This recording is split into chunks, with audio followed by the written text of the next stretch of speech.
আলহামদুলিল্লাহ, সমস্ত প্রশংসা সেই মহান রব্বুল আলামিনের জন্যই জ্ঞাপন করছি, যে মহান রব্বুল আলামিনের অশেষ অনুগ্রহে, যে মহান রব্বুল আলামিনের অশেষ কৃপায় আমরা আজকে সাপ্তাহিক ঈদের দিন জুমার সালাতে এসে কিছু কথা বলার এবং শোনার সুযোগ পেয়েছি। এই জন্য সেই মহান রব্বুল আলামিনের দরবারে শুকরিয়া জ্ঞাপন করি। সকলেই বলি আলহামদুলিল্লাহ। এরপরে দুরূদ সালাম বর্ষিত হোক আমাদের প্রিয় নবী, আদর্শের শিক্ষক, মানবতার মুক্তির দূত, যেই মহান মানবের আগমনে পৃথিবী থেকে দূর হয়েছিল অন্যায়, জুলুম, অবিচার, সেই নবীর প্রতি সকলে দুরূদ সালাম পেশ করি। সকলেই বলি আল্লাহুম্মা সাল্লি আলাইহি, আল্লাহুম্মা বারিক আলাইহি। সম্মানিত মসজিদের মুসল্লিবিন্দু, আজকে আমরা হামজা রাদিয়াল্লাহু আনহু মডেল মাদ্রাসা মসজিদে আল্লাহ রাব্বুল আলামিন আমাদেরকে কথা বলার সুযোগ দিয়েছেন, এই জন্য আবারও বলি আলহামদুলিল্লাহ। আমি আপনাদের সামনে পবিত্র কোরআন থেকে কয়েকটি আয়াত পেশ করেছি এবং রাসূলুল্লাহ সাল্লাল্লাহু আলাইহি ওয়াসাল্লামের অসংখ্য সহিহ হাদিস থেকে কয়েকটি হাদিস পেশ করেছি। এরপর লক্ষ্য রেখে আজকে আমার সংক্ষিপ্ত জুমার খুতবা শেষ করব ইনশাআল্লাহ। ওয়ামা তৌফিকি ইল্লা বিল্লাহ। সম্মানিত উপস্থিতি, আজকে আমার সংক্ষিপ্ত জুমার খুতবা হচ্ছে আদর্শ পরিবার গঠনে ইসলামের ভূমিকা। অর্থাৎ আমাদের পরিবারগুলোকে বা আমাদের সমাজকে, আমাদের রাষ্ট্রগুলোকে আদর্শভাবে গড়ে তোলার জন্য কোরআন এবং সুন্নাহ থেকে আল্লাহ এবং আল্লাহ রসুল কি বলেছেন এই সম্পর্কে গুরুত্বপূর্ণ কিছু কথা বলবো ইনশাআল্লাহ। ওমা তৌফিক ইল্লা বিল্লাহ। প্রথমে আমাদেরকে জানতে হবে, আমরা যখন কোনো বিষয়ে জ্ঞান অর্জন করতে যাই বা কোনো বিষয়ে পড়াশোনা করতে যাই, তখন আমরা যদি বাংলা বিষয় পড়ি, ইংরেজি বিষয় পড়ি, আরবি বিষয়ে পড়াশোনা করি, তাহলে সেই সম্পর্কে প্রাথমিক জ্ঞান অর্জন আমরা করি বা তার সঙ্গে আমরা জানি, পরিচয় জানি। তো আমাদেরকেও আদর্শ পরিবার সম্পর্কে এর সংজ্ঞাটা আপনাকে আমাকে জানতে হবে। যদি আদর্শ পরিবারের সংজ্ঞা দিতে যাই, আমরা আলেম সমাজ একটা সংজ্ঞা দেব, যারা আলেম না তারা আর একটা সংজ্ঞা দেবে। অতএব আমরা যে সংজ্ঞাটা দেবো এটা হচ্ছে কোরআন এবং সুন্নাহ থেকে নিয়ে আমরা এর সঠিক সংজ্ঞাটা আমরা আপনাদের উপস্থাপন করব। রাসূল সাল্লাল্লাহু আলাইহি ওয়াসাল্লামের হাদিস থেকে আমরা বুঝতে পারি, আল্লাহ নবী সাল্লাল্লাহু আলাইহি ওয়াসাল্লাম বিদায় হজ্জের শেষ ভাষণে তিনি বলেছিলেন যে তারাকতু ফীকুম আমরাইন লা তাযিল্লু মা তামাসসাকতুম বিহিমা কিতাবাল্লাহি ওয়া সুন্নতি রাসূলিহি সাল্লাল্লাহু আলাইহি ওয়াসাল্লাম। তাহলে হাদিস থেকে আমরা বুঝতে পারছি আল্লাহ রাব্বুল আলামিনের রাসূল বলেছেন যে আমি তোমাদের জন্য এই পৃথিবীতে যত উম্মতে মুহাম্মাদে বসবাস করবে, যত মানুষ বসবাস করবে, সকলকে উন্মুক্তভাবে আমভাবে আল্লাহ রাব্বুল আলামিনের রাসূল তিনি বলে দিয়েছেন যে তারাকতু ফীকুম আমরাইন, আমি তোমাদের জন্য দুইটি বিষয় রেখে গেলাম। অর্থাৎ আমাদের জন্য আল্লাহ রাব্বুল আলামিনের রাসূল সাল্লাল্লাহু আলাইহি সাল্লাম দুইটি বিষয় দিয়েছেন। এক হচ্ছে কিতাব আল্লাহ, যেই কিতাব আল্লাহ রাব্বুল আলামিন দীর্ঘ 23 বছর যাবত নবী মুহাম্মদ সাল্লাল্লাহু আলাইহি ওয়াসাল্লামের উপরে অবতীর্ণ করেছেন। এক। দুই নম্বর হচ্ছে সুন্নতি রাসূলিহি সাল্লাল্লাহু আলাইহি ওয়াসাল্লাম, রাসূল সাল্লাল্লাহু আলাইহি ওয়াসাল্লামের সুন্নাহ, কথা, কাজ, কর্ম, মৌন সম্মতি সমষ্টিগত যে হাদিস সংকলিত হয়েছে, এই হাদিসটা যদি আমরা আঁকড়ে ধরতে পারি তাহলে আপনি এবং আমি কখনোই পথভ্রষ্ট হব না। আমরা এই হাদিস থেকে সংজ্ঞা দিতে পারি যে আমরা আদর্শ পরিবার ওই পরিবারকে বলবো যেই পরিবারে কোরআন এবং সুন্নাহ মোতাবেক জীবনযাপন করে, যাবতীয় ইসলামিক এবং ইসলামের বিরোধী কার্যকলাপ এবং হারাম বর্জন করে আল্লাহ এবং আল্লাহ রাসূলের দেখানো পদ্ধতিতে চলে, তারাই হচ্ছে আদর্শ পরিবার। তো এই পর্যায়ে আসুন, এই আদর্শ পরিবার গঠন করতে হলে আমরা কারা আদর্শ পরিবার গঠন করব, এই দায়িত্ব কাদের, আল্লাহ নবী কাকে দায়িত্ব দিলেন এবং আদর্শ কোথায় থেকে গ্রহণ করব, এটা আমাদেরকে জানিয়ে দিয়েছেন। কিন্তু আজকে হতভাগা মুসলিম, আমরা সকলেই মুসলিম দাবি করি নিজেদেরকে, কিন্তু আমাদের আমলের ক্ষেত্রে, আমাদের কাজের ক্ষেত্রে আমরা আমাদের মুসলিমত্ব টিকিয়ে রাখতে পারি না। কারণ আমি মনে মনে মুসলিম দাবি করলাম, মানুষের সামনে নিজেকে মুসলিম দাবি করলাম, কিন্তু আমার মানুষের সামনে এক, অন্তরের ভিতরে আরেক, এরকম যদি হয় তাহলে আপনার আমার জন্য দুঃখজনক। তাই রাসূল সাল্লাল্লাহু আলাইহি ওয়াসাল্লাম তিনি বলেছেন, আন আব্দুল্লাহ ইবনে ওমর রাদিয়াল্লাহু তাআলা আনহুমা قال قال رسول الله صلى الله عليه وسلم আল্লাহ রাসূল সাল্লাল্লাহু আলাইহি ওয়াসাল্লাম তিনি বলছেন, আলা কুল্লুকুম রাইন ওয়া কুল্লুকুম মাসউলুন আন রায়াতিহি। আল্লাহ নবী বলছেন, আলা সাবধান, এখানে আম ভাষায় বলেছেন, সকল ব্যক্তিকে অন্তর্ভুক্ত করে বলেছেন আলা সাবধান। এখানে নারী রয়েছে, পুরুষ রয়েছে, ছোট রয়েছে, বড় রয়েছে, গোলাম রয়েছে, দাস রয়েছে, সকলকে অন্তর্ভুক্ত করে আল্লাহ রাব্বুল আলামিন তিনি রাসূল সাল্লাল্লাহু আলাইহি ওয়াসাল্লাম বলছেন যে আলা কুল্লুকুম রাইন, তোমরা প্রত্যেকেই দায়িত্বশীল, আর তোমাদের এই দায়িত্ব সম্পর্কে কিয়ামতের দিন জিজ্ঞাসা করা হবে। ফাল ইমাম, একজন ইমাম, এই ইমাম বলতে যিনি দেশের প্রধান, তাকে জিজ্ঞাসা করা হবে তার দেশ সম্পর্কে। একজন পুরুষ ব্যক্তি, আমি একজন পুরুষ ব্যক্তি, আমার পরিবার সম্পর্কে আমাকে জিজ্ঞাসা করা হবে। এবং আমার স্ত্রী যিনি রয়েছেন, আপনাদের স্ত্রী যারা রয়েছে, তাদেরকে আপনার পরিবার সম্পর্কে এবং আপনাদের সন্তান সন্ততি রয়েছে এই সন্তান সম্পর্কে তাকে জিজ্ঞাসা করা হবে। তার মানে আমরা বুঝতে পারলাম যে প্রত্যেকটা মানুষই আমরা দায়িত্বশীল, আমরা কেউ কোনো দায়িত্ব থেকে মুক্ত নয়। আজকে যদি আমি একটা দায়িত্ব পালন করি, বা আজকে আপনাদের সামনে এখানে দাঁড়িয়েছি, এখানে দাঁড়িয়ে যদি কোরআন এবং সুন্নাহর সঠিক আলোচনা আপনার সঙ্গে উপস্থাপন করতে না পারি, তাহলে কিয়ামতের দিন আমাকেও ধরা হবে। অতএব আমি এখনকার দায়িত্বশীল, এই মাত্র 1 ঘন্টার জন্য দায়িত্বশীল। এখানে আপনার সামনে যা কিছু বলবো কোরআন সুন্নাহ থেকে সঠিক কথাই আপনার সঙ্গে উপস্থাপন করতে হবে, আর আপনাদেরকেও সেই কথাগুলোকে সুন্দরভাবে শুনে এবং সেগুলো আমল করার চেষ্টা করতে হবে। এটাই হচ্ছে আপনার আমার দায়িত্ব। তাহলে আসুন এবার দেখি, আল্লাহ রাসূল সাল্লাল্লাহু আলাইহি ওয়াসাল্লাম দায়িত্ব দিয়ে দিলেন পিতা এবং মাতাকে। তার মানে আমি বলতে চাচ্ছিলাম যে হাদিস থেকে এটাই বোঝাচ্ছি আপনাকে, মা এবং বাবাকে, পরিবারকে আদর্শ করার জন্য গুরু দায়িত্ব আল্লাহ রাসূল সাল্লাল্লাহু আলাইহি ওয়াসাল্লাম দিয়েছেন। তাহলে এবার চলে আসুন, এই পরিবারকে আদর্শ করতে হলে প্রথমে তো আপনাকে আমাকে আদর্শবান হতে হবে। আমি যদি পরিবারের সদস্য হয়ে, পরিবারের অভিভাবক হয়ে আমি যদি কোনো অনইসলামিক কাজে লিপ্ত হই, আমি যদি কোনো হারাম কাজে লিপ্ত হই, তাহলে আমার পরিবার, আমার সন্তান, আমার ছেলেমেয়ে কোশ্চিন কালেও কখনোই আদর্শবান হিসেবে গড়ে উঠবে না। তো পরিবার আদর্শ করার জন্য প্রথম কাজ হচ্ছে আপনাকে আমাকে, স্বামী এবং স্ত্রীকে, তাদেরকে ইসলামের বিধান সম্পর্কে জ্ঞান অর্জন করে সেই অনুযায়ী তাদের সন্তানকে লালন পালন করতে হবে। এই সন্তানকে লালন পালন করার মাধ্যম দিয়েই আপনার আমার পরিবার আদর্শ পরিবার হবে। রাসূল সাল্লাল্লাহু আলাইহি ওয়াসাল্লাম বলছেন, আন আবি হুরায়রা রাদিয়াল্লাহু তাআলা আনহু قال قال رسول الله صلى الله عليه وسلم মিন মাউলুদিন ইল্লা ইউলাদু আলাল ফিতরাহ। আল্লাহ রাসূল সাল্লাল্লাহু আলাইহি ওয়াসাল্লাম বলছেন, হাদিসটা আমাদের জানা, তারপরেও স্মরণ করে দিতে হয়। আল্লাহ রাসূল বলছেন যে পৃথিবীর বুকে, এই জমিনের বুকে আল্লাহ রাব্বুল আলামিন পৃথিবী সৃষ্টি করার শুরু থেকে এখন পর্যন্ত এই পৃথিবীতে যত শিশু জন্মগ্রহণ করে তারা প্রত্যেককেই ইসলাম ধর্মের উপর জন্মগ্রহণ করে, তারা প্রত্যেককে ইসলামের উপরই জন্মগ্রহণ করে। ফাবাওয়াহু, তার পিতামাতারা তাদেরকে ইহুদি বানায়, খ্রিস্টান বানায়, অগ্নি পূজারক বানায়, হিন্দু বানায়।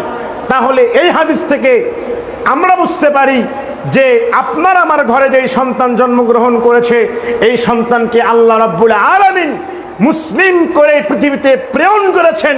কিন্তু আপনি আমি পিতামাতার কারণে আমার সন্তান, আমাদের সন্তানেরা তারা অন্যান্য ধর্ম অবলম্বন করে এবং বিদআতি কর্মকাণ্ডের ভিতরে তারা লিপ্ত হয় এবং তারা শিরকি কাজের মধ্যে লিপ্ত হয়, এগুলো পিতামাতার কারণে। তাহলে পিতামাতাকে বলতে চাই, যারা আমরা অভিভাবক রয়েছে, আমাদের দায়িত্ব এবং কর্তব্য হচ্ছে আমাদের সন্তানদেরকে ছোটবেলায় থেকে ইসলামী শিক্ষায় শিক্ষিত করার। এখানে আপনার মনে প্রশ্ন আসবে, আমার মনে প্রশ্ন আসবে, ইসলামী শিক্ষায় শিক্ষিত করলে তো আর কিছু করা যায় না। আমরা আলেম সমাজ বা কেউ কোনোদিন ফতোয়া দেয় নাই, বক্তব্য দেয় নাই যে ইসলামের বিধান অনুসন্ধান করতে গেলে বা মাদ্রাসায় পড়তে গেলে আর কোনো কিছু করা যাবে না, এই কথা কেউ বলে নাই। আপনার ইচ্ছা, আমার ইচ্ছা, আমার সন্তান লেখাপড়া করবে, ডাক্তার হবে, ইঞ্জিনিয়ার হবে, মাস্টার হবে, হাকিম হবে, বিচারক হবে। আপনার আমার অনেক চিন্তা ভাবনা রয়েছে। আপনাকে বলতে চাই, হ্যাঁ, আপনার চিন্তা ভাবনাকে সাধুবাদ জানাই। কেন? কারণ এই পৃথিবীতে চলতে হলে একজন ভ্যান চালকের প্রয়োজন রয়েছে, একজন উকিলের প্রয়োজন রয়েছে। আপনি অসুস্থ হলে আমাদের চিকিৎসার জন্য ডাক্তারের প্রয়োজন রয়েছে। আমরা দুনিয়ার কোনো মামলায় পড়লে উকিলের প্রয়োজন রয়েছে। অতএব বলতে চাই, আপনার সন্তান ডাক্তার হবে, আপনার সন্তান উকিল হবে, আপনার সন্তান ব্যারিস্টার হবে, আপনার সন্তান একজন গবেষক হবে, আপনার সন্তান একজন আলেম হবে, কিন্তু তার পূর্বেই আপনার সন্তানকে ডাক্তার ইঞ্জিনিয়ার বানানোর পূর্বেই আপনার আমার সন্তানকে যেই সুশিক্ষা শিক্ষিত করতে হবে সেটা হচ্ছে ইসলাম শিক্ষা শিক্ষিত করতে হবে। আমি একটা উদাহরণ দিয়ে বলতে চাই, যদি কোনো সন্তান, কোনো ছেলে, আর আমাদের সমাজের বা আমাদের বাংলাদেশের রাষ্ট্র কাঠামোর ব্যবস্থা যেটা রয়েছে তাতে আমরা দশম শ্রেণী মানে দাখিল পর্যন্ত মাদ্রাসায় এবং স্কুলে এসএসসির পর থেকে নিয়ে আমরা কে কোন দিকে যাব সেই বিষয়গুলো আপনাকে আমাকে নির্ধারণ করে দেওয়া হয়।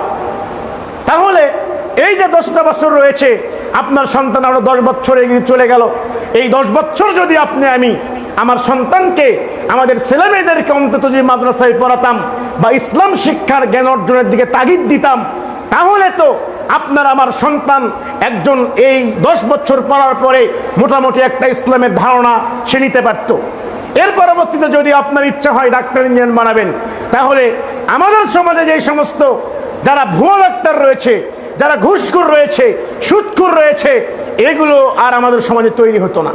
কারণ ওই সন্তানের ভিতরে যখন কি থাকবে, ইসলামের জ্ঞান থাকবে, যখন জানবে এটা হালাল, এটা হারাম, এটা করা যাবে না, এটা করতে হবে, তখন ওই সন্তানের মাধ্যম দিয়ে কখনোই ঘুষের সঙ্গে জড়িত সম্ভব নয়।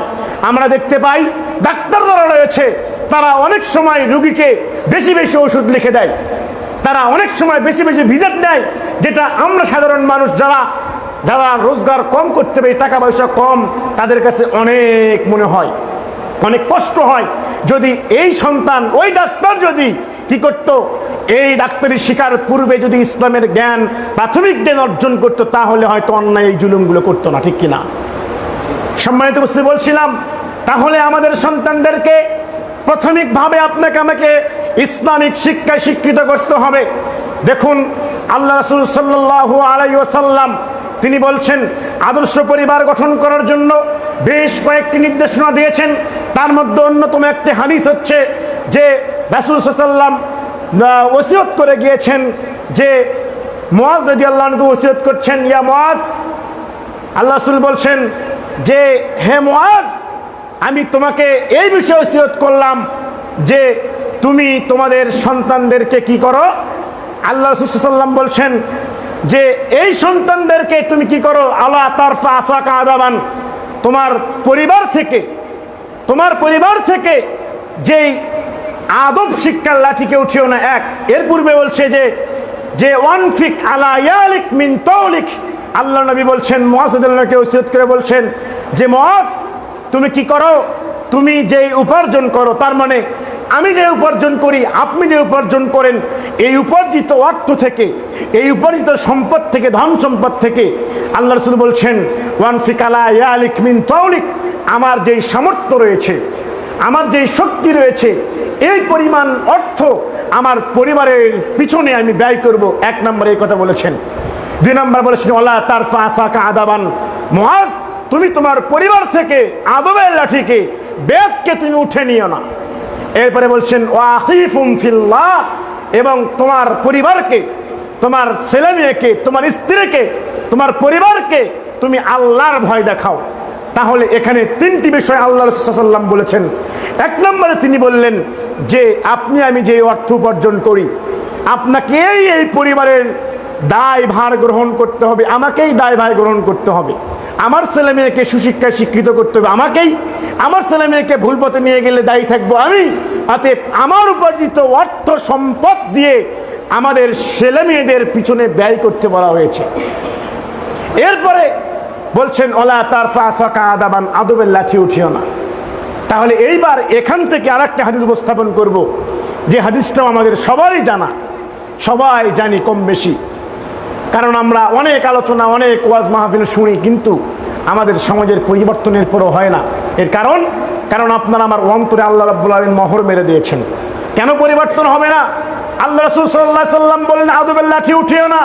তাহলে যারা ইসলামের মাইন্ডের নয়, যারা মাদ্রাসায় পড়ে না কিন্তু মুসলিম দাবি করে, কিন্তু এরপরে এরা সালাত আদায় করে না, এর পিতামাতা এদেরকে কিছু বলে না, এদের খাবারও বন্ধ করে না, এদেরকে মারও দেয় না, তাহলে আল্লাহ রাসূল বলছেন যে মুরু আওলাদাকুম বিসসালাহ, ওই হাদিস থেকে এখানে বলছি যে আদবের লাঠি কিভাবে ব্যবহার করতে হবে। আল্লাহ রাসূল বলছেন মুরু আওলাদাকুম বিসসালাত ওয়া হুম আবনাউ সাবঈ সিনিন। শুনে রাখো, আল্লাহ রাসূল আদেশ করছেন, আদেশ দিয়েছেন, আমলের সাথে ব্যবহার করছেন। বলছেন মুরু আওলাদাকুম বিসসালাত, তোমরা তোমাদের সন্তানদেরকে, ছেলে মেয়েদেরকে সালাতের আদেশ দাও যখন তাদের বয়স হয় 7 বছর। কয় বছর? 7 বছর বয়সে আপনার আমার ছেলে মেয়েকে সালাতের জন্য আদেশ দেওয়ার কথা বলেছেন। কিন্তু যদি আমরা আমাদের সমাজে খোঁজ নিতে যাই, খবর নিতে যাই, জানতে যাই যে কয়জন পিতামাতা রয়েছে যার সন্তানকে 7 বছর হয়েছে এরপরে বলছে বাবা চলো সালাতে যাই, নামাজ পড়ি।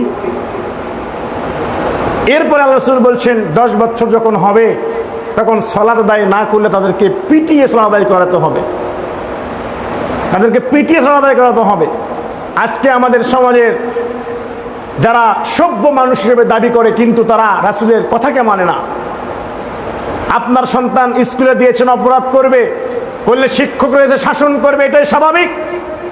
কিন্তু আজকে এই অসভ্য মানুষগুলা যদি কোনো অপরাধ করলে কোনো সন্তানকে শাসন করা হয়, একজন শিক্ষকের কাছে তার সন্তানটা, তার ছাত্র তার সন্তানের মতন কোনো শিক্ষক চায় না যে তার ছেলেকে বা তার ছাত্রকে সে এমনি এমনি আঘাত করবে, এটা কেউ চায় না। কিন্তু যারা মূর্খ, যারা ইসলামের জ্ঞানহীন, এরা ওই শিক্ষকের বিরুদ্ধে আন্দোলন করে বা ওই ব্যক্তির বিরুদ্ধে আন্দোলন করে, এইরকম কাজ করব আমাদের সমাজে সংগঠিত হয়। অথচ আল্লাহ রাসূল বলছে 10 বছর সালাত হলে, বয়স হলে সালাত আদায় না করলে পিটাতে হবে। তাহলে আপনি পিতামাতা, আপনি কোথায় দায়িত্ব পালন করলেন? কোথায় দায়িত্ব পালন করলেন? আপনার সন্তান, আমাদের সন্তানরা রাস্তাঘাট চিনে বাজারে যাওয়ার, আমাদের সন্তানরা সিনেমা হলের রাস্তা চিনে, আমাদের সন্তান মাঠঘাটের রাস্তা চিনে, কিন্তু যখন মসজিদে আযান হয় এই মসজিদের রাস্তা আপনার আমার সন্তান চেনে না। আপনার থেকে হতভাগা পিতামাতা এই পৃথিবীর বুকে আর কেউ নেই। কারণ আল্লাহ যখন দাঁড় করাবে কাঠগড়ায়, তখন আপনি কি উত্তর দিবেন, কি জবাব দিবেন? আপনাকে আমাকে বারবার সুযোগ দিয়ে আল্লাহ রাব্বুল আলামিন সূরা লুকমানে বলছেন, লুকমান আলাইহিস সালাতু ওয়াস সালাম, ইয়া বুনাইয়া আকিমিস সালাত, হে আমার আদরের সন্তান সালাত আদায় করো। আল্লাহ রাসূল সাল্লাল্লাহু আলাইহি ওয়াসাল্লামের এই হাদিস বা এই কোরআন আয়াত থেকে আমরা বুঝতে পারছি যে সন্তানকে সুন্দরভাবে আদর করে স্নেহ করে ডাকতে হবে। তাহলে আপনি বলছেন আবার মারতে হবে কেন? তার মানে ওই যে 3 বছর সময় আপনাকে আমাকে দিয়েছে, ওই 3 বছর সময়ে আপনার সন্তান ছেলে মেয়েকে আদর করে বাবা মেয়ে করে ডেকে রেখে আপনি সালাতে নিয়ে আসবেন, এটা আপনার আমার দায়িত্ব। এরপরে যদি সালাত আদায় না করে তাহলে পিটিয়ে আদায় করাতে হবে। যদি আমাদের সমাজে, আমি বিভিন্ন জায়গায় বিভিন্ন সময় বক্তব্য দিয়েছি, কিন্তু কোনো জায়গায় একটা মানুষ পাইলাম না যে বলল যে আমি আমার সন্তানকে সালাত না পড়ার কারণে পিটিয়েছি। তবে গত মাসে নওগাঁতে এক জায়গায় গিয়েছিলাম, বক্তব্যের পরে একটা বৃদ্ধ মানুষ বলছে আমাকে এসে যে হুজুর আপনি যে শেষে যেই কথাটি বললেন এটা আমার সঙ্গে ঘটেছে। কি ঘটেছে আপনার সঙ্গে? তিনি বলছেন আমার পিতা ছোটবেলায় আমি সালাত আদায় না করতাম, আমরা মাদ্রাসায় পড়ি নাই, আমার বাবা কোনো আলেম হুজুর না, কিন্তু আমি যদি সালাত না পড়তাম আমার খাবার বন্ধ করে দিত। বয়স হয়ে গেছে, মুরব্বী মানুষ। কথা শুনে খুবই ভালো লাগলো যে এইরকম ভালো মানুষরা আমাদের দুনিয়াতে আছে যারা সন্তানকে শাসন করতে পারে। আজকে আমাদের পরিবারকে আদর্শহীন হয়ে যাওয়ার কারণে, আজকে আমাদের পরিবারে আদর্শ না থাকার কারণে আজকে আমাদের সমাজে বিভিন্ন জায়গায় নারীরা নির্যাতিত হয়, নারীরা ধর্ষিত হয় এবং ছেলেরা ইফটিজিং করে নারীদের শিকার করে, ইফটিজিংয়ের শিকার করে। এটা কেন? আজকে আপনার আমার ভিতরে আদর্শ নেই, আপনার আমার ভিতরে পর্দার ব্যবস্থা নেই, আপনার আমার ভিতরে ইসলামের জ্ঞান নেই, আপনার আমার ভিতরে কোরআনের জ্ঞান নেই। এই কারণে আজকে আপনার আমার পরিবার ইসলামিক পরিবার হতে পারছে না।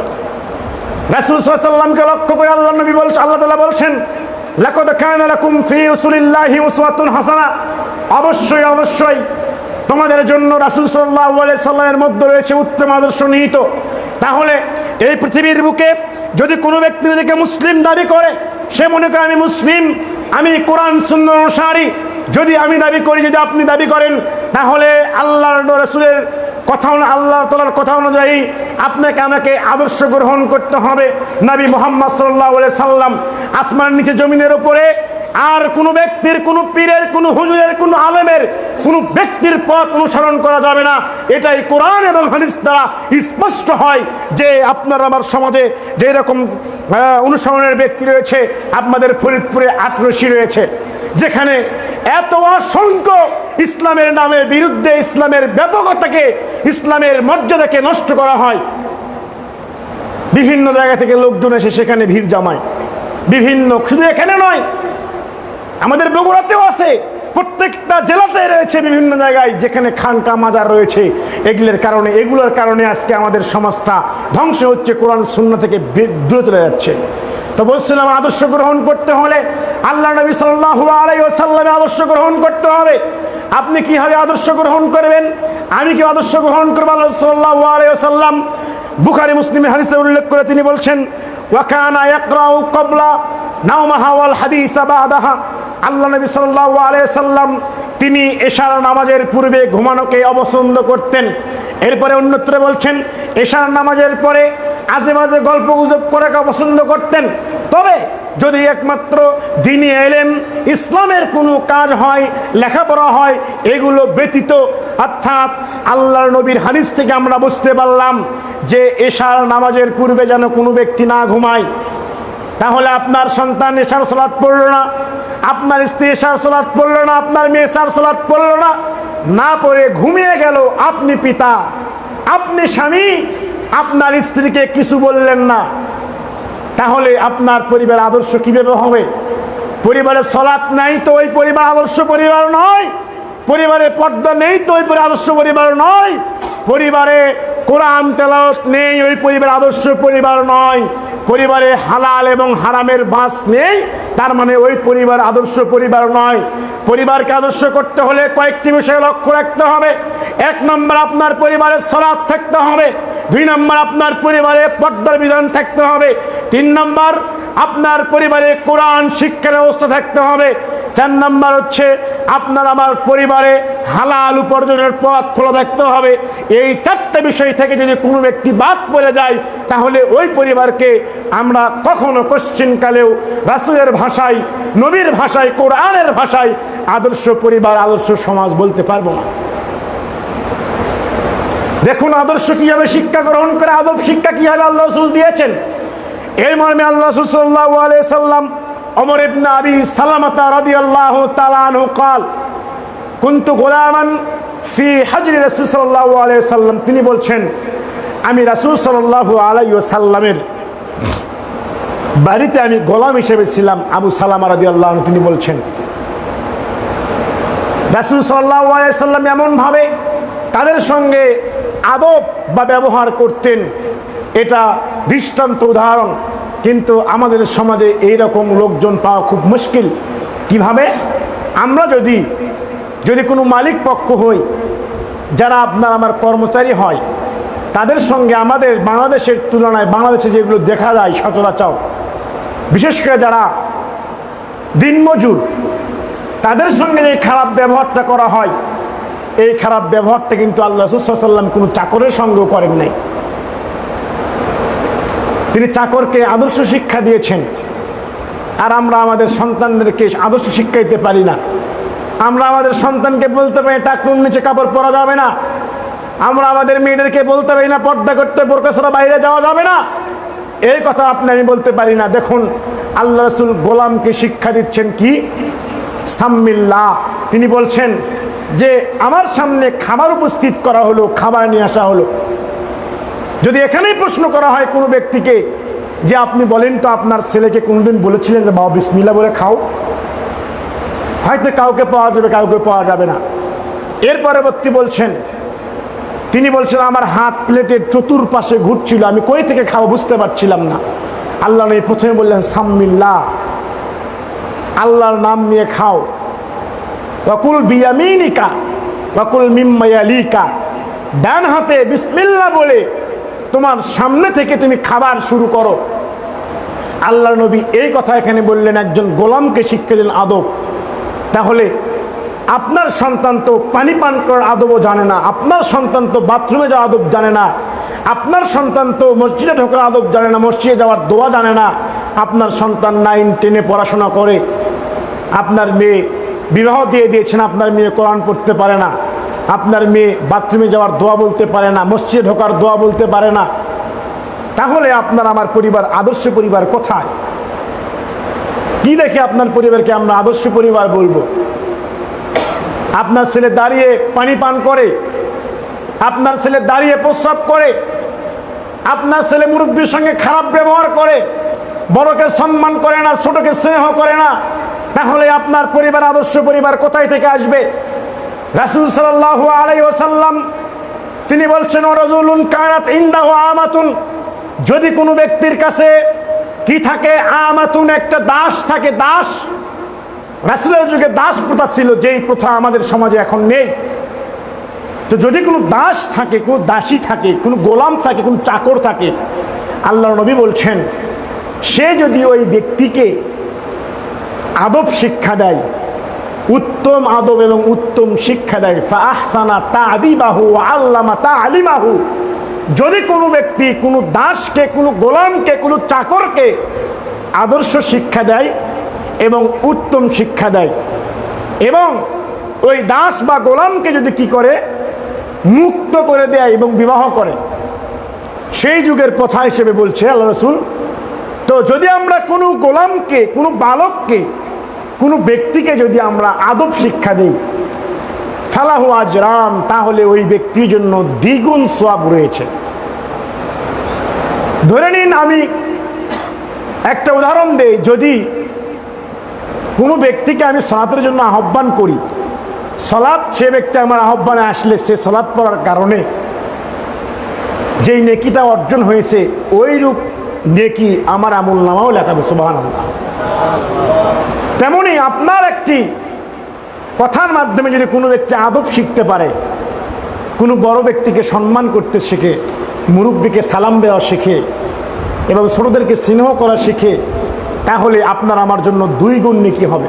তাহলে ওই সালাত পড়ে যদি কোনো ব্যক্তি সালাতের জন্য একবার নেকি পায়, তাহলে এই আদব শিক্ষা দেওয়ার কারণে ওই ব্যক্তিকে আল্লাহ সাল্লাম বলছেন যে ওই ব্যক্তি 2 বার নেকি হবে, সুবহানাল্লাহ।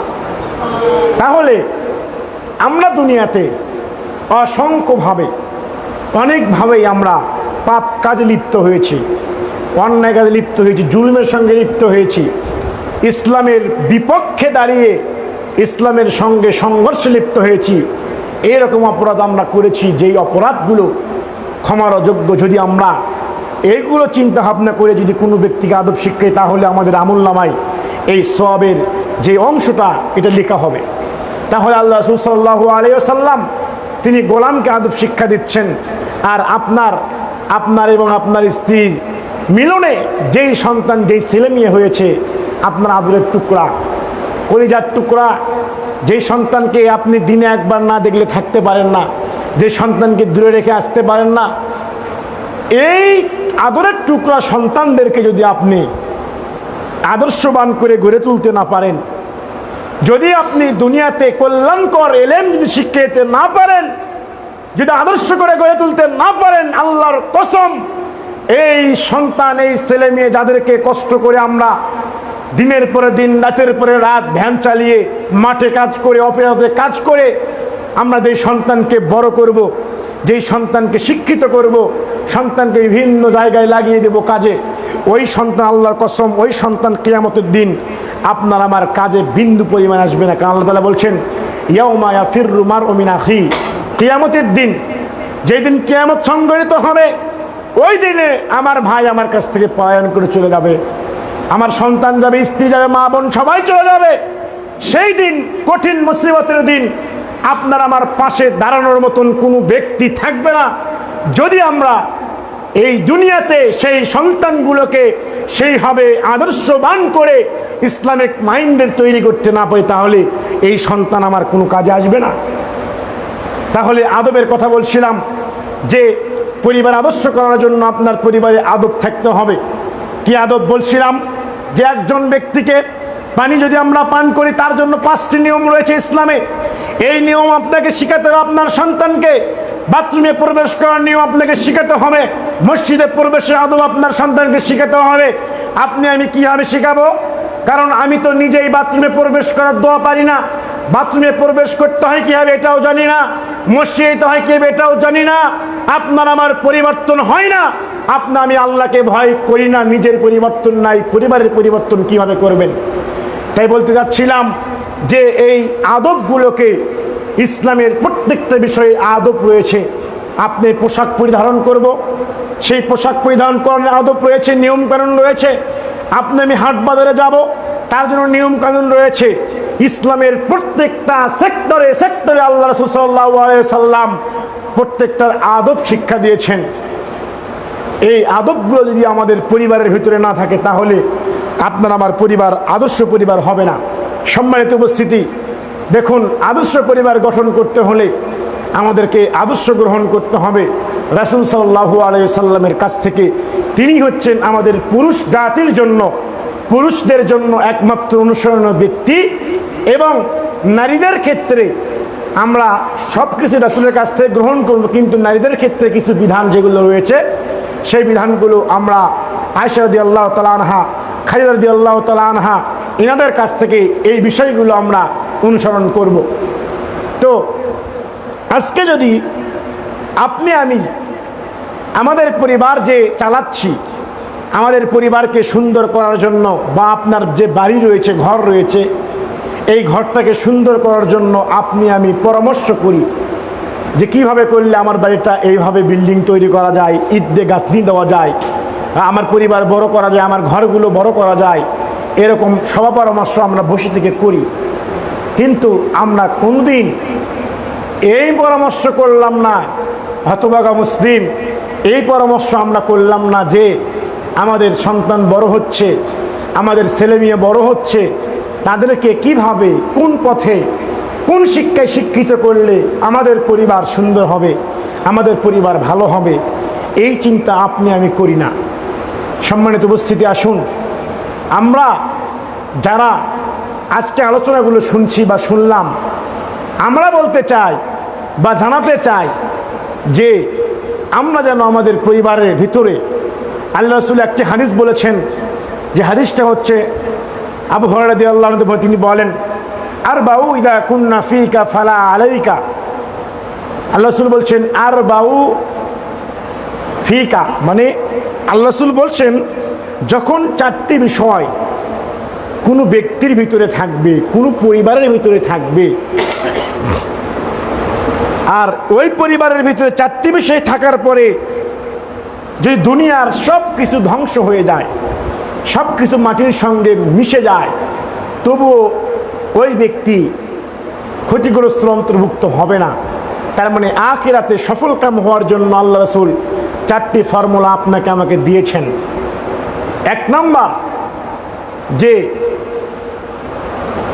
তার মধ্যে এক নম্বর বিষয়টা হচ্ছে আপনাকে আমাকে প্রথমে আমাদের চরিত্রটাকে, আমাদের চারিত্রিক বিষয়গুলোকে, মানে উত্তম চরিত্রের অধিকারী হতে হবে।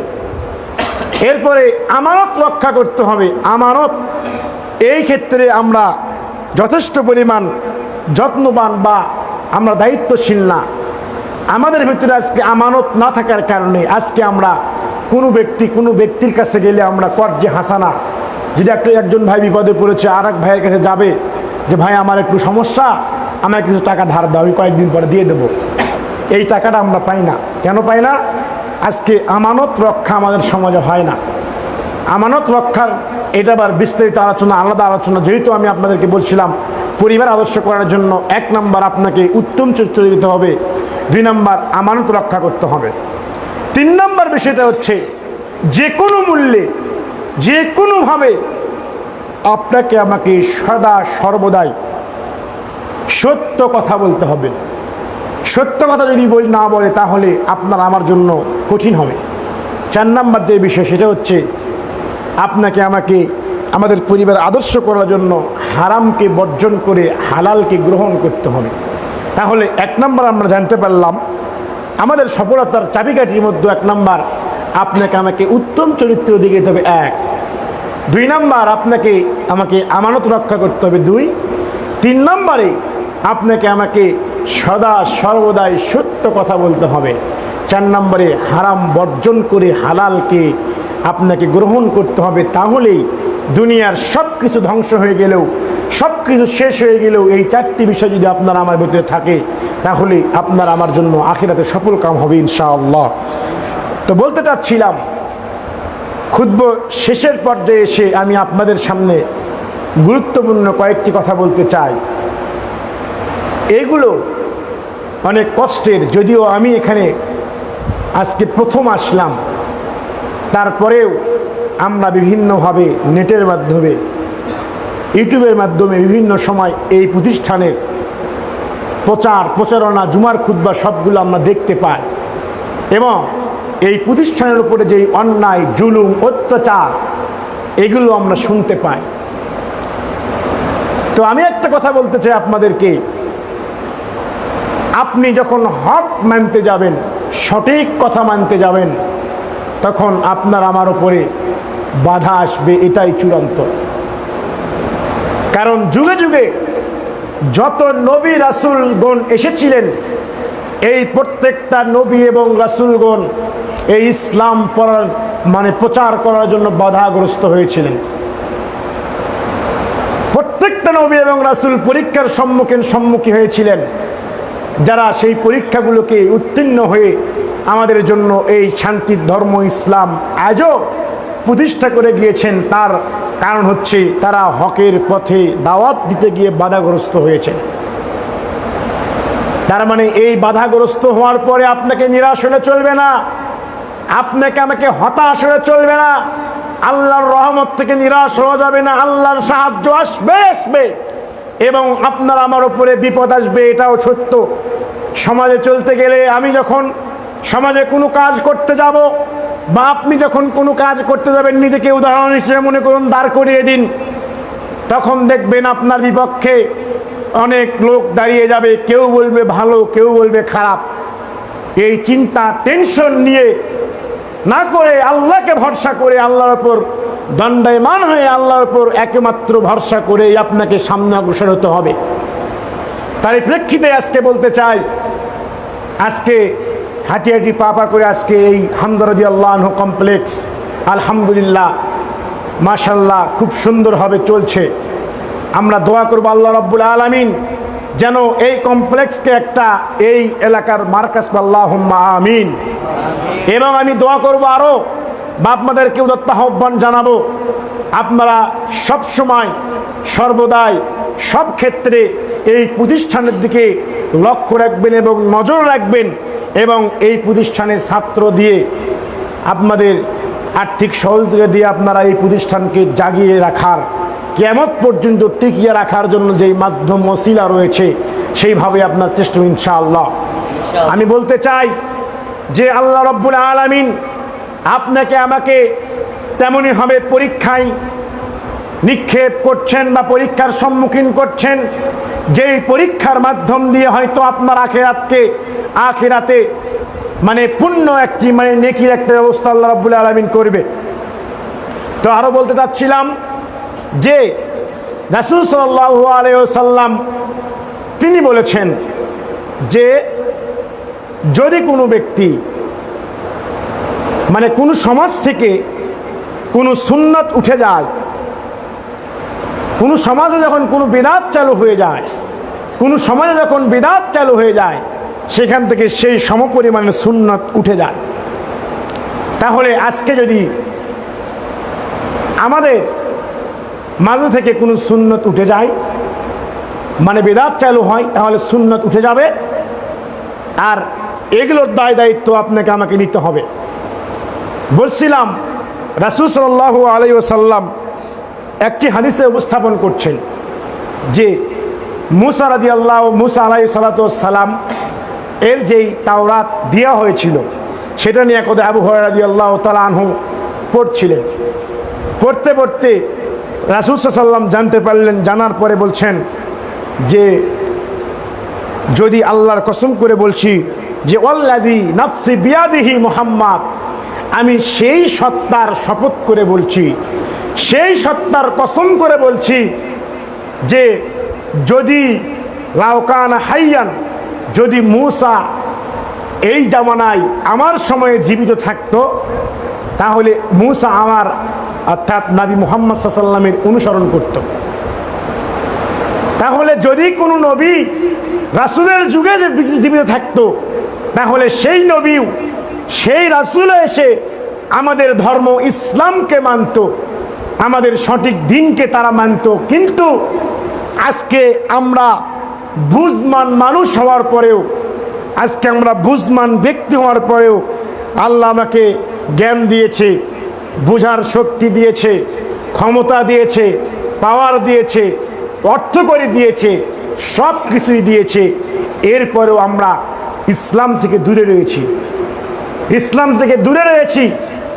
এই ইসলাম থেকে যারা দূরে থাকে বা যারা ইসলামের পথে চলা ব্যক্তিদেরকে বাধাগ্রস্ত করে, আল্লাহ তাআলা পবিত্র কোরআনে বলছেন, যারা আল্লাহর দিনকে মানে তাদেরকে যদি পথভ্রষ্ট করার চেষ্টা করে, তাদেরকে যদি তারা তাদের সঙ্গে বাধা প্রদান করে, তাহলে তাদের জন্য যন্ত্রণাদায়ক শাস্তি তাদের জন্য সেটা অপেক্ষমান রয়েছে। অতএব আমরা যারা আজকে এখানে আসি, আমরা তো অন্তত কোরআন এবং সুন্নাহ অনুসারে এটা আমরা দাবি করতে পারি বা দাবি করি।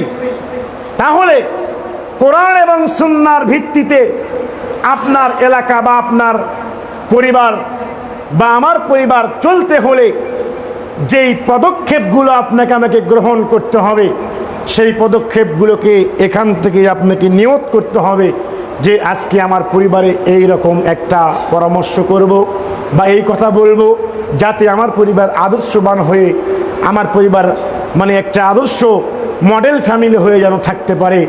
আর যখন আপনার আবার এখানে যখন দেখবেন যে একটা আদর্শ পরিবার দাঁড়িয়ে গিয়েছে, এখানে যখন দেখবেন একটা আদর্শবান যুবক পাওয়া গিয়েছে, তখন দেখবেন ওই যুবককে, ওই পরবর্তী প্রজন্মের যে যুবকগুলো রয়েছে, যারা রয়েছে, আমরা তো আবার বিশেষ করে অনুসরণীয় ব্যক্তিকে খুব পছন্দ করি।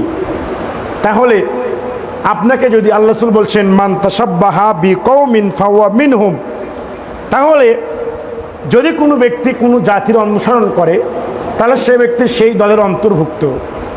তাহলে এই ক্ষেত্রে যদি ইহুদি খ্রিস্টান অনুসরণ করি, তাহলে তারা ইহুদি খ্রিস্টান অনুসরণ করে, তাদের অন্তর্ভুক্ত। আর যদি আমরা ইসলামিক ব্যক্তির বা ইসলামের জ্ঞানওয়ালা যারা এলেম প্রচার করে, যারা সঠিক কথা বলে, ইসলামের কথা বলে, আমরা যদি তাদের সঙ্গে সহযোগী হই, তাদের সঙ্গে যদি আমরা চলাফেরা করি, তাহলে আমরা তাদের অন্তর্ভুক্ত। কারণ তারা ইসলামের কথা বলছে, আমরা সেই ইসলামের কথা শুনছি, সেগুলো বাস্তবায়ন করছি। এর মাধ্যম দিয়েই আপনার আমার পরকালের নাজাতের ওসিলা হবে ইনশাআল্লাহ। তো এরপরে আমি গুরুত্বপূর্ণ কয়েকটি কথা আপনার সঙ্গে উপস্থাপন করব।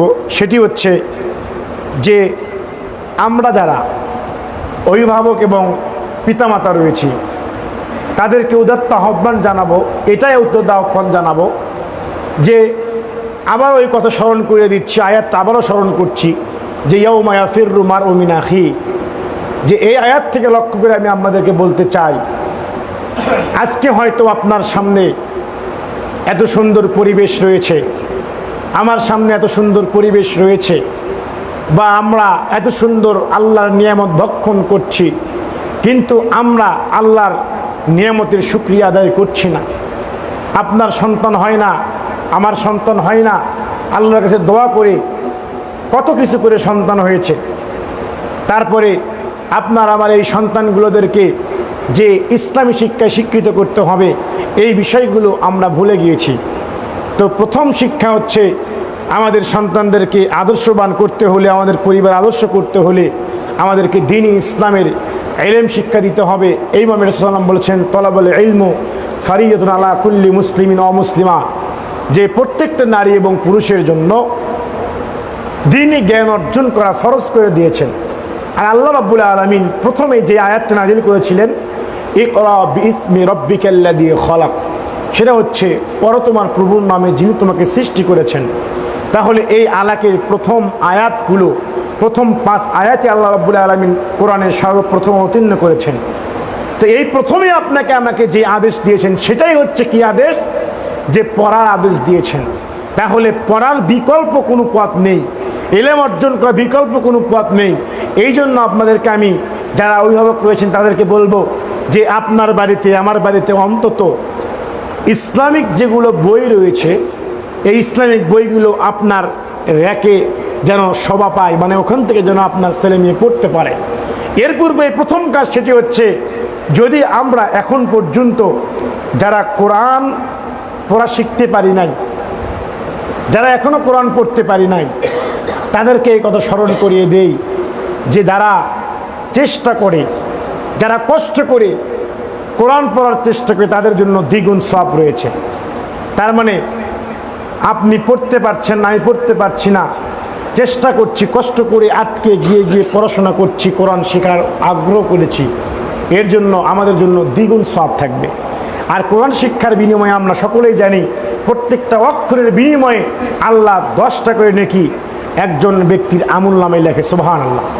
তাহলে এই দিনের ইলম অর্জন করতে গেলে, আপনার আমার পরিবারকে আদর্শ করতে গেলে প্রথম যে জ্ঞান অর্জন করতে হবে সেটা হচ্ছে কোরআন।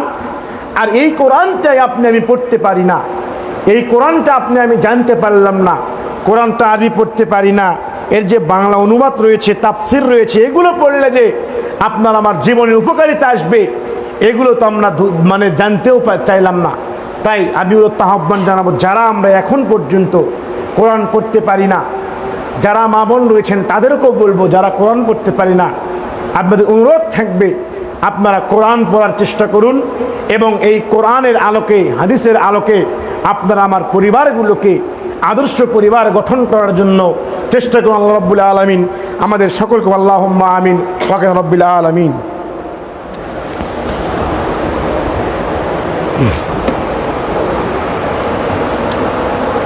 ইন্নাল হামদালিল্লাহ আলহামদুলিল্লাহি নাহমাদুহু ওয়া নাস্তাঈনুহু ওয়া নাস্তাগফিরুহু ওয়া নু'মিনু বিহি ওয়া নাতাওয়াক্কালু আলাইহি ওয়া নাউযু বিল্লাহি মিন শুরুরি আনফুসিনা ওয়া মিন সাইয়্যাতি আ'মালিনা মান ইয়াহদিহিল্লাহু ফালা মুদিল্লা লাহু ওয়া মান ইউদ্লিলহু ফালা হাদিয়া লাহু ওয়া আশহাদু আল লা ইলাহা ইল্লাল্লাহু ওয়াহদাহু লা শারীকা লাহু وأشهد أن محمدا عبده ورسوله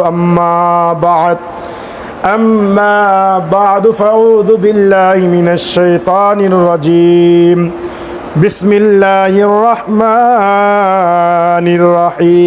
الرحيم إن الله وملائكته يصلون على النبي يا أيها الذين آمنوا صلوا عليه وسلموا تسليما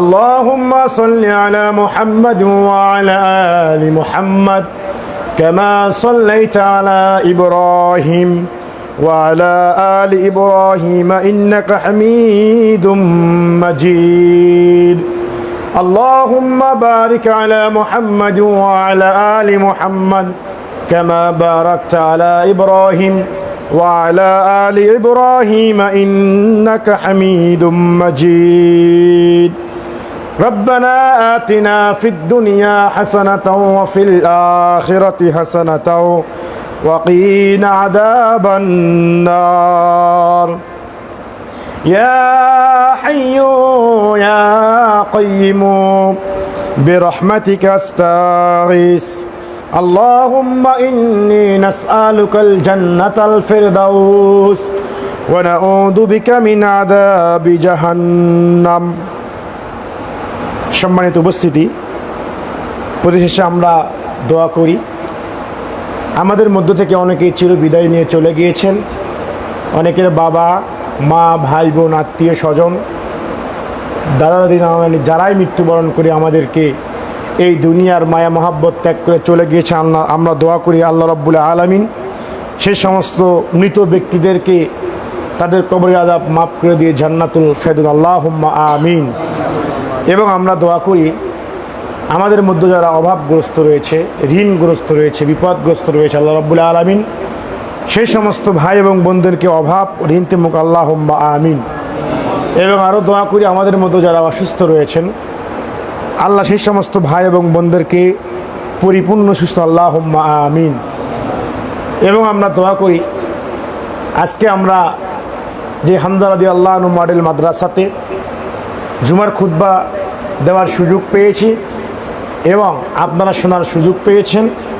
আপনাদের এলাকার প্রতিষ্ঠান, এই প্রতিষ্ঠানের জন্য আপনারা প্রথমে আপনাদের কাজ হবে অন্তর থেকে দোয়া করা।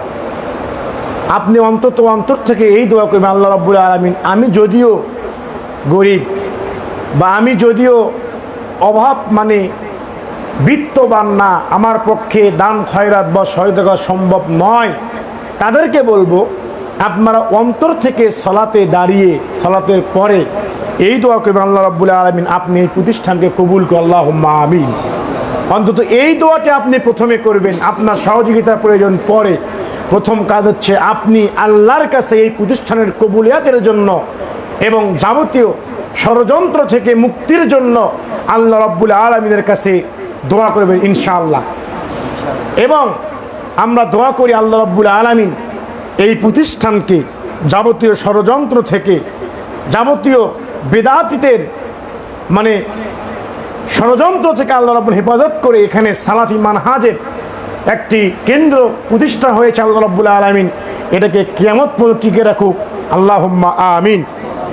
এবং আমরা যারা এখানে রয়েছি, আল্লাহ রাব্বুল আলামিন আমাদের সকলকে, আজকে আমি যে বিষয়ে আলোচনা করলাম আদর্শ পরিবার গঠনে ইসলামের ভূমিকা, এই বিষয়ে আরও অনেক আলোচনা করা প্রয়োজন। তো জুমার খুতবা যেহেতু সময় শেষ, আমি সংক্ষিপ্তভাবে আপনাদেরকে উপস্থাপন করলাম। তো সর্বশেষে একটি কথা বলবো, সেটি হচ্ছে যে আমাদের পরিবার আদর্শ করতে হলে 1 নাম্বার কোরআনের জ্ঞান থাকতে হবে, 2 নাম্বার হাদিসের জ্ঞান থাকতে হবে, 3 নাম্বার পর্দার পরিবেশ থাকতে হবে, 4 নাম্বার সালাত থাকতে হবে, 5 নম্বরে হালাল হারাম বর্জন করতে হবে, 6 নাম্বার উত্তম চরিত্র হতে হবে, 7 নম্বরে সত্য কথা বলতে হবে, আর 8 নম্বরে গিয়ে আপনাকে আমানতদারি হতে হবে। আল্লাহ রাব্বুল আলামিন এই বিষয়গুলোকে সামনে রেখে আগামীর দিনগুলো পথ আল্লাহুম্মা আমিন ওয়া রাব্বিল আলামিন। সুবহানাকাল্লাহুম্মা ওয়া বিহামদিকা আশহাদু আল্লা ইলাহা ইল্লা আনতা আস্তাগফিরুকা ওয়া আতুবু ইলাইক। আসসালামু আলাইকুম ওয়া রাহমাতুল্লাহি ওয়া বারাকাতুহু।